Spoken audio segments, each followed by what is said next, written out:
When I was first approached by the writers of the film, it was about a year and a half, I think, before we began filming.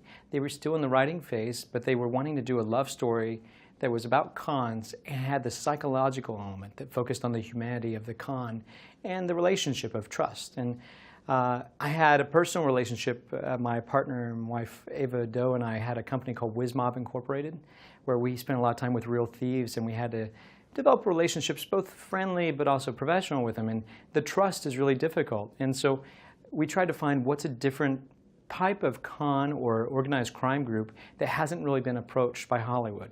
And how could that be developed in this film and showed authentically without exaggerating it, where people just bump into people and steal their wallet. So we wanted to try to show it in the best way that we could.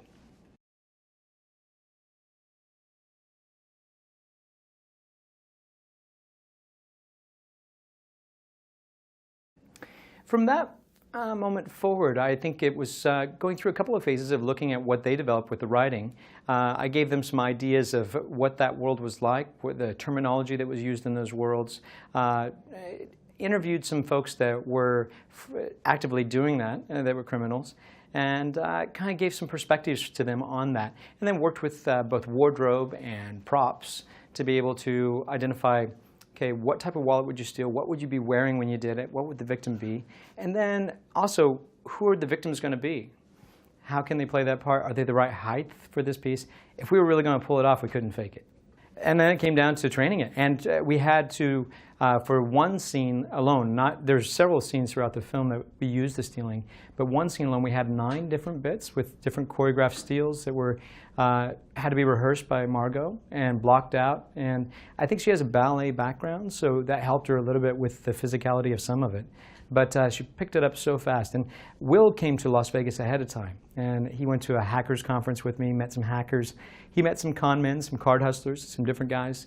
A young man who grew up, who was a black gentleman from the South who was young, but he grew up with these older white con men, and he would use that as a dynamic of the con. So very reflective of what's happening in the film. So we got to kind of see that whole world and what it was really like.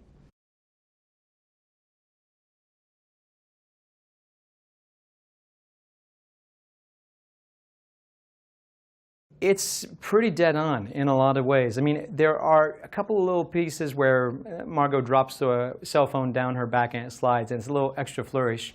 And the flourishes are just added so you can see it as a viewer, because in real life, a thief doesn't want you to see the steals.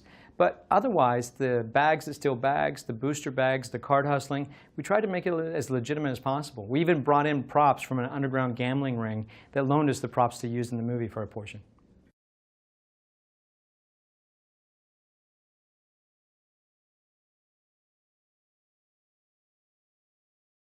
Glenn and John are they're masterminds in their own way, you know, because they took the idea of what I would think a con would be and added all these layers and layers so that as a viewer, as an audience, you have an expectation where you think this is going to go, and there's multiple turns. And they really push those boundaries. And they're also really authentic guys. If you were on set, you'd see that everybody that was there, so many of the actors have worked with them in the past, and it's like a family. They keep bringing them back, and it's not like what you would expect, that actor is one person to the public and another person to themselves. Everybody had such an authenticity, which was amazing for me.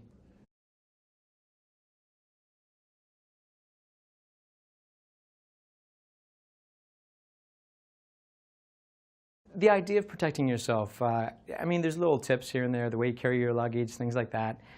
You can take a coffee cup and put your valuable jewelry inside of it and put a lid on it. And most people won't steal a coffee cup if they're trying to rob you.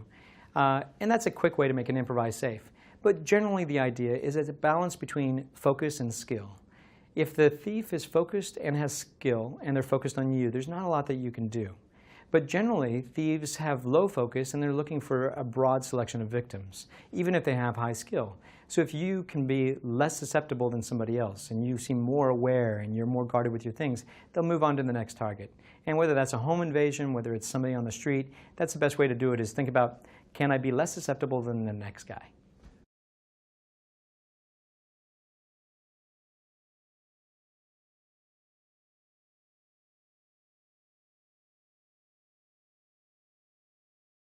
Will was really a so immersed as a student of the psychology. He wanted to understand how the mind works, and he focused a lot. I did this TED Talk about attention and awareness, and he really absorbed a lot of the concept of what I was saying there, and it kind of hits me in a deep spot with my heart too, because he says it very eloquently. He says, you know, he realized that everything is a con. The impersonation of myself, even maybe right now, is a version of myself versus my legitimate self. And in a way, that's a con. So these layers of deception are constantly going. And he realized it challenges, you're really just distorting someone's reality when you run a con. And he was an amazing student on trying to grasp that.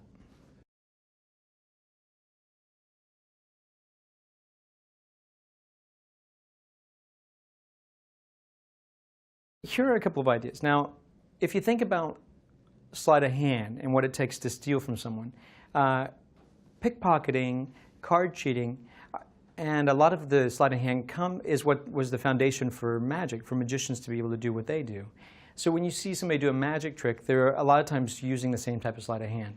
So I'll show you something like that. If me by myself, I can kind of give you one thing to focus on. And I'll do this towards the camera so you can kind of see it dead on. Now, your attention, your spotlight's rather small. So when you're focused on something like this, it's really hard for me to divert your attention so that you're just focused on one thing.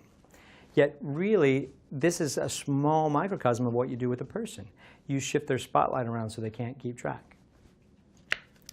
So this is an idea that a card hustler would have to do, and it's going to require an element of trust that I don't have two aces, but I'm going to show you the behind the scenes, kind of take you backstage of how this works. What I'll tell you is a strength, an ability with a card hustler is to be able to steal a card out of the deck and hold it out, as they would call it. They call it mucking versus people call it palming. So their ability to get a card out of the deck and get it in the pocket without you seeing it can happen rather quick. Now, it's the same ace, but did you see it go? Right now, it's in the pocket. Now, if you were to rewind this, you might see it, so I'll do it again. So when you see me shuffle, you can see maybe where it is. It's back in the pocket. Now, perhaps you'd see it if I do it slower, so I'll do it very slow. You can see about where it is, and hopefully that's still in the camera for you to see. Did I go off camera, or can you still see it? So right there, it's back in the pocket. Now, if you were to reach, you might be able to see that I missed, perhaps, or was it any of these other cards? Or didn't we end up getting the whole deck and leave just the one card behind? See, it's interesting how our attention shifts there. You have to dance between my hand and my pocket. And in the same way, that's what I'm doing if I'm stealing from someone, is I'm trying to shift their attention from their watch to their wallet to their purse. And a thief on the street will use other people to do that.